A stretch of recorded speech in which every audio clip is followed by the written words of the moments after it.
In the quiet archives of the National Library in Paris, there lies a wooden box lined with lead. To touch its contents, you must first sign a liability waiver and wear heavy protective gear. These are not state secrets, but the private papers of a long-dead scientist. For over a century, these ordinary-looking notebooks have quietly emitted an invisible, destructive energy into the darkness. They belong to Marie Curie, the woman who unlocked the secrets of the atom. Her legacy is one of unparalleled triumph, but it is written in a language of slow, glowing decay. We often envision the martyrs of science falling in dramatic, instantaneous explosions or sudden tragic accidents. But Marie's sacrifice was agonizingly slow, calculated, and beautifully glowing. She walked willingly into a radioactive mist, carrying the very instruments of her destruction in her own pockets. To understand her descent, we must look beyond the sterile pages of high school textbooks.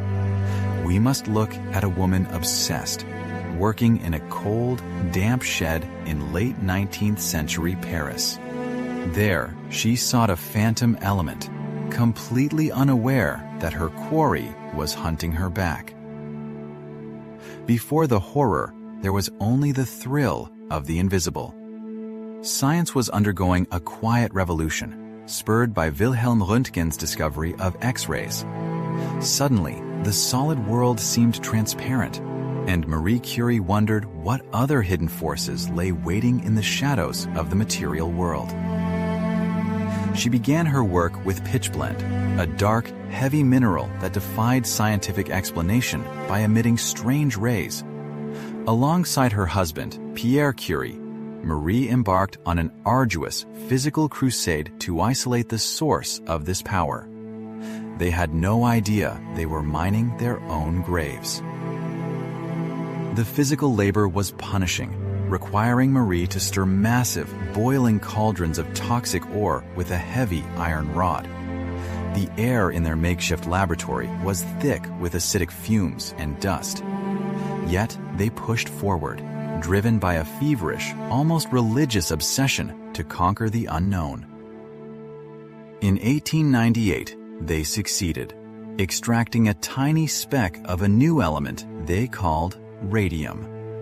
It was a miracle substance, luminous and warm to the touch, shining with an eerie blue-green light. It seemed to defy the laws of physics, a miniature sun born of the earth. Marie and Pierre were enchanted by their creation, keeping small vials of radium on their nightstands like glowing talismans. To them, the soft light was a beautiful companion in the dark French nights.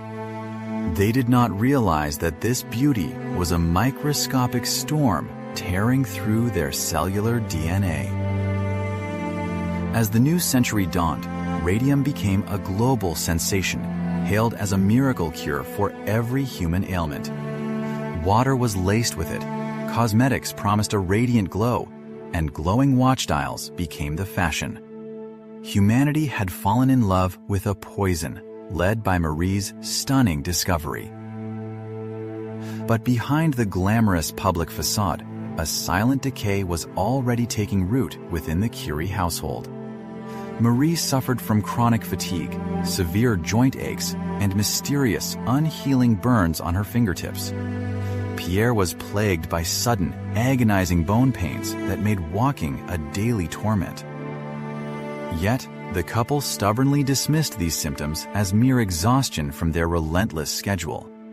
They refused to believe that their beloved radium, their intellectual child, could be hostile to life. It was a tragic, fatal blind spot born of absolute devotion and scientific pride. In 1903, Marie became the first woman to win a Nobel Prize, cementing her place in history. But the physical cost of her triumph was written plain on her face. Her skin was pale, her eyes hollow, and her fingers permanently scarred from handling raw radioactivity. Then, tragedy struck in a different form, shattering her fragile world. In 1906, Marie Curie, distracted and physically weakened by joint pain, stepped into a busy Paris street. He was struck by a heavy horse-drawn carriage, his skull crushed instantly beneath the iron-rimmed wheels. Pierre's sudden death left Marie utterly devastated, isolating her in a cold world of grief and mounting physical pain.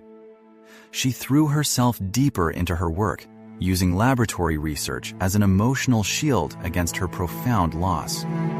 The radium remained her only constant, silent, and deadly companion. As the years wore on, the invisible poison she lived with began to claim her body piece by piece. Her eyesight began to fail, clouded by cataracts that grew like frosty ice over her once sharp vision. Still, she refused to stop, peering through magnifying glasses to read her instruments. The public, once adoring, began to witness her physical decline with a mixture of awe and pity. She walked with a cane, her body bent under the weight of an unnamed phantom illness. Her fingers, perpetually bandaged to hide the raw radiation burns, could barely grip her test tubes. World War I arrived, and Marie, ever the patriot, mobilized her discoveries for the battlefield. She developed mobile X-ray units known as Little Curies to help battlefield surgeons locate shrapnel in wounded soldiers. She personally drove these vehicles to the front lines, exposing herself to endless doses of radiation. While she saved thousands of young lives on the battlefield, she was signing her own death warrant. The unshielded X-ray equipment bathed her in a continuous torrent of destructive energy day after day. She wore no protective gear, believing that speed was the only thing that mattered. By the 1920s, the dark side of radium could no longer be ignored by the scientific community. Factory workers who painted watch dials with glowing paint, known as the Radium Girls, were dying gruesome deaths. Their jaws decayed, their bones shattered, and the public's love affair with radiation turned to terror. Marie watched this public horror unfold, but she remained publicly defensive of her life's work. To admit that radium was a cold-blooded killer was to admit that her entire life had been dedicated to a monster. She clung desperately to the belief that the element could still heal humanity. But her own blood was telling a different, terrifying story. Inside her bone marrow, the radiation had systematically destroyed her ability to produce healthy blood cells. Her body was literally running out of life, starving for oxygen as aplastic anemia took a firm, irreversible hold. Her daughter, Irene Joliot-Curie, watched her mother's slow disintegration with a sense of tragic inevitability. Irene, who would also win a Nobel Prize and later die from radiation exposure, saw the truth clearly.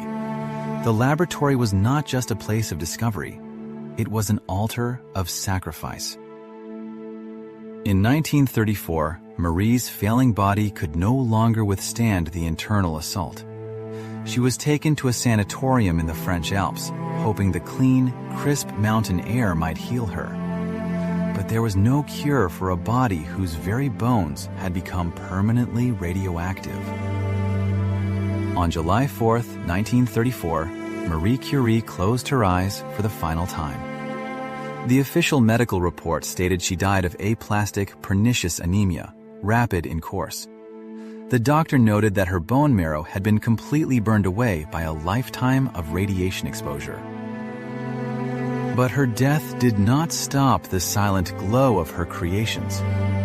Because radium has a half-life of over 1,600 years, her body remained a hazard to the living. When she was buried, her body was placed inside a coffin lined with nearly an inch of solid lead. In 1995, her remains were moved to the Pantheon in Paris to rest among France's greatest minds. During the transfer, scientists had to use heavy lead shielding to prevent the escape of radiation from her coffin. Even in death, Marie Curie was a source of beautiful, lethal energy. Today, her laboratory notebooks are preserved in lead-lined safes, far from the reach of the casual observer. If you were to place a Geiger counter over these century-old papers, it would still scream with static panic. Every fingerprint she left behind is a permanent mark of light.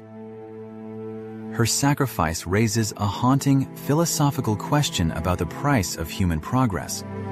How much of ourselves are we willing to burn away to illuminate the dark corners of our ignorance? Marie Curie answered this question with her entire life, offering her very flesh to the altar of knowledge. She was a pioneer who walked into an invisible fire, bringing back a flame that changed the world. We now use her discoveries to fight cancer, map the cosmos, and power entire cities. But that flame required a fuel, and that fuel was Marie's own beating heart.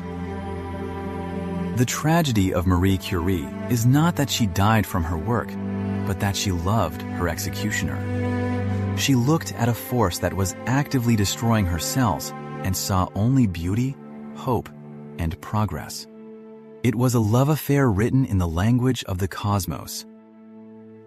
As we look back at her legacy, we are forced to confront the dual nature of scientific discovery. Every great leap forward carries a shadow, a hidden tax that must be paid in human blood. Marie Curie paid that tax in full, leaving us a world illuminated by her sacrifice. In the quiet of the Parisian night, her leaden coffin remains, keeping its silent vigil over a world she transformed. The light she discovered continues to shine, a beautiful, terrifying monument to a woman who gave everything to the dark and became part of the stars herself.